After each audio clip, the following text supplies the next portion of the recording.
What if a quiet, ordinary man could turn into a one-man army? What if someone living a simple, peaceful life was actually a ghost from a past life, a man trained to take down entire criminal empires? Hey everyone, welcome back to Real Screen, where we break down the most intense and thrilling movies in just minutes. Today we're diving into The Equalizer 2014, an action-packed thriller about Robert McCall. By day, he lives quietly, blending in with the world. But when he crosses paths with a young woman trapped in the grip of the Russian mafia, his old instincts awaken. And what happens next turns the quiet streets of Boston into a battlefield.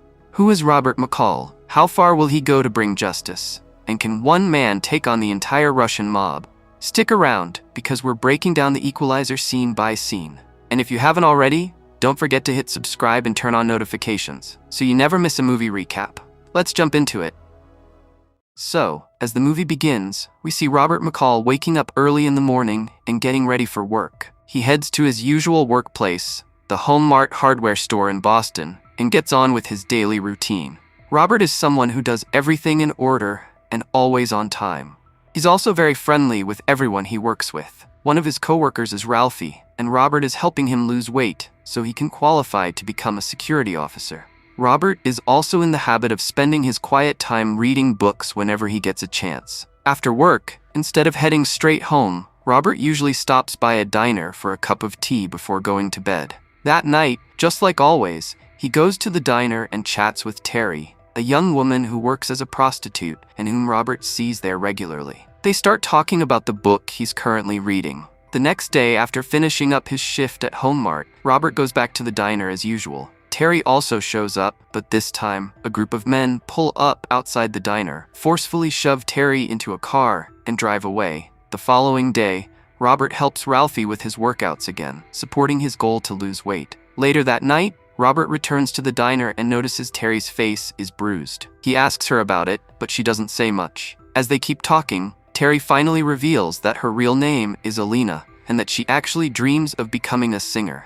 As the two of them are walking and talking, Alina tells Robert that when she was just 5 or 6 years old, she was taken by force into the Russian mafia's sex trafficking ring. That's how she ended up in prostitution against her will. While they're still talking and walking down the street, a car pulls up. Inside it are Slavy, one of the top figures in the Russian mob, and one of his men. Slavy suddenly walks up to Alina and slaps her across the face, asking why she hasn't been answering his calls. Then he forces her into the car. Before driving off, Slavy hands Robert his business card and leaves. After that, even though Robert keeps going to the diner for the next few days, like he usually does, he doesn't see Alina anywhere. Then he finds out that someone had beaten her up so badly, she was taken to the hospital and admitted to the ICU. Robert visits the hospital to see her, quietly watching from a distance. He talks to Alina's best friend Mandy and asks what really happened. Mandy tells him that Slavy is the one who badly assaulted Alina. That night, Robert goes home and starts thinking about what he should do next. Meanwhile, Slavy is at an upstairs section of a restaurant owned by the Russian mafia. Robert walks in and goes straight up to him. Calmly, he offers Slavy $9,800 in exchange for Alina's freedom. But Slavy refuses, so Robert walks to the door, locks it, scans the room and the men inside, sets the timer on his watch, and then he strikes. In a brutal and calculated assault, Robert kills all 5 men in the room, including Slavy and his bodyguards. Afterward, Robert returns home, calmly washes the blood off his hands, and the next morning, as usual, heads back to work at Home-Mart. While he's working, Ralphie shows up and proudly tells Robert that he's lost weight. Meanwhile, back on the Russian mafia side, all hell breaks loose. Vladimir Pushkin, the leader of all the Russian criminal operations, sends his personal enforcer, Nikolai Ichenko, to Boston. Their mission is to find out who killed Slavy and his men, and eliminate him. So, Nikolai arrives in Boston and heads to the place where Slavy and his crew were murdered. While he's inspecting the scene, the police detectives who work for Pushkin tell Nikolai that whoever killed Slavy and the others had also removed all the CCTV footage. Meanwhile, back at work, Robert goes looking for Ralphie, but he's not there. On top of that, Ralphie had withdrawn his job application for a security position. So Robert decides to go find him at the diner run by Ralphie's mom. When Robert gets there, Ralphie tells him that there was some kind of wire short circuit and their diner caught fire last night. That's when Robert starts to feel suspicious about the fire. At the same time, Nikolai, along with Detective Frank, goes to meet Little John, the head of the Irish mob, to question him about the murder of Slavi and his men. But when Nikolai hears what John has to say, he loses his temper and violently beats him. Shocked by the sudden attack, Frank asks Nikolai, "What the hell was that for?" And Nikolai replies, "Whoever killed Slavi and his crew, I want them to feel fear. That's why I did it." Later, Nikolai meets Mandy and asks her if she knows someone named Terry, but Mandy says she doesn't know anyone by that name. Then one night, 2 police officers show up at Ralphie's diner and threaten Ralphie's mom, demanding bribes. They warn her that if she doesn't pay them again on time, the place could go up in flames.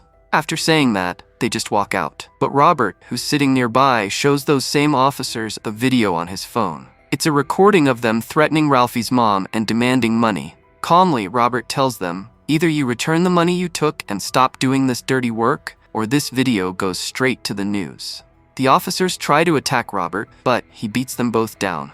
Scared now, the 2 cops return the stolen money to Ralphie's mom the very next morning. And after that, Ralphie comes back to his job at HomeMart and just goes back to working like he always did. So during this time, Nikolai goes to meet Mandy again.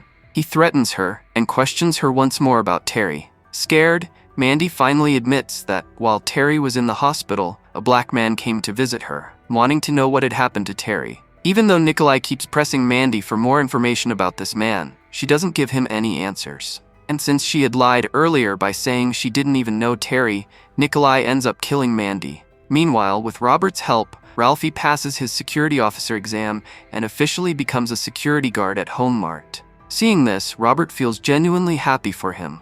Now, one day while Robert is working at HomeMart, a man walks in, threatens a female cashier at gunpoint, and steals all the cash in the register, along with a ring she was wearing. Robert watches the whole thing closely, but doesn't do anything to stop it. At the same time, thanks to the info Mandy gave earlier, Nikolai figures out that Robert is actually the one who killed Slavi. The next morning, when the female cashier opens the register again, she's shocked to find the stolen ring sitting right there inside the drawer. And since we see that Robert had recently bought a hammer from HomeMart, we realize it was him who took the ring back from the thief. Then one day, while Robert is sitting alone in his room, Nikolai comes in and asks him about a murder that happened at a Russian restaurant. But Robert doesn't give him much to work with. So, as a kind of warning, Nikolai shows Robert a photo of Mandy and asks if he knows her. Robert says no. That makes Nikolai suspicious, and he walks away, now having doubts about who Robert really is. After that, Nikolai starts tracking Robert everywhere he goes. He even digs into Robert's past but still can't find anything concrete about him. Then one day, as Robert is heading into the diner he always goes to, Nikolai, Frank, and a few others sit watching from a black SUV parked outside. While Nikolai keeps his eyes on Robert from the vehicle, he sends someone else into the diner to capture him. So at that moment, as the truck pulls in to block the entrance and close up the diner, Robert quickly attacks the guy who came in to grab him and makes his way outside. Meanwhile, before leaving, Robert was snapping photos of Nikolai and his team. Right after that, Nikolai and his team rush after Robert, trying to catch him. But Robert fights off several of them and manages to escape. Later, while Robert is treating one of the injuries he got during the fight, Nikolai and the others break into his room and search the place. But they can't find Robert anywhere. What they don't know is that Robert is actually watching them the whole time through the surveillance cameras he had installed in the room. Robert had already set everything up to make it look like he had escaped in a rush, just to throw them off. But Nikolai realizes it's all just a setup, none of it's real. Anyway, the next morning, Robert heads to Virginia to meet his friend Susan Plummer, a fellow retired operative, and her husband, Brian Plummer. He shows Susan a photo of Nikolai and says, "I need to know everything about this man." Later on, while Robert and Brian are talking, Brian says, "Susan never believed you died in that car bombing. No matter what anyone said, she never accepted it." While the two of them are talking, Susan comes back with the intel and tells Robert, "The man in the photo you showed me is Nikolai Yatchenko. He was honored for his skills by the Russian military and now works under a Russian mob boss named Vladimir Pushkin. Pushkin finances all his operations and uses his political influence to protect them. He even has undercover agents working for him." Then she shows Robert a photo of Frank. So now that Robert has learned everything he needed to know, he gets ready to leave. Before he goes, Susan brings up his late wife. They share a quiet moment, and she says goodbye. Then Brian turns to Susan and asks, "Were you able to help him?" And Susan replies, "He didn't come for help. He came for permission." After that, when Frank is in his house, his car's security alarm suddenly goes off. When he steps outside to check what's going on, Robert, who was hiding nearby, ambushes him, forces him into the car, handcuffs him, locks the doors, and sets it up so that the vehicle starts filling with carbon monoxide. As Frank struggles to breathe and panics, Robert demands information about Pushkin's operations. With no other choice and struggling for air, Frank finally agrees to cooperate with him. Later on, Frank takes Robert to one of the locations where Pushkin's money laundering operations are taking place. There, he leads Robert to Andrew, the guy overseeing the place. Robert quickly grabs the gun from Andrew's hand, points it at his face, and says, "Pushkin sent me. Whatever's going on here under his orders, stop it now." Therefore, all the work is halted. Then Robert pays off everyone working there by giving them each a cut of the money and sends them away. After that, Robert tells Frank to report the entire operation to the Boston Police Department. A short while later, police officers arrive at the location, arrest Frank, and discover Andrew and the rest of the crew locked inside a room along with all the cash. That night, Nikolai is eating at a diner when Robert walks in and warns him, "If you keep following me, more people will get hurt. You need to stop this, right now." Having done that, Robert leaves the place. Using the intel he got from Frank, Robert goes through the stash of hidden files and evidence Frank had gathered about Pushkin's operations. While examining everything, Robert learns about a ship being used in Pushkin's trafficking network. He tracks down the ship and destroys it completely. When Pushkin finds out, he tells Nikolai to end Robert once and for all. So Nikolai, now heavily armed and backed by a new team, heads to Home Mart. They take Ralphie and the others hostage and call Robert. On the call, Nikolai threatens, "If you're not here in 30 minutes, they're all going to die." So, as Robert makes his way to Home Mart by bus, Nikolai and his team are tracking his phone.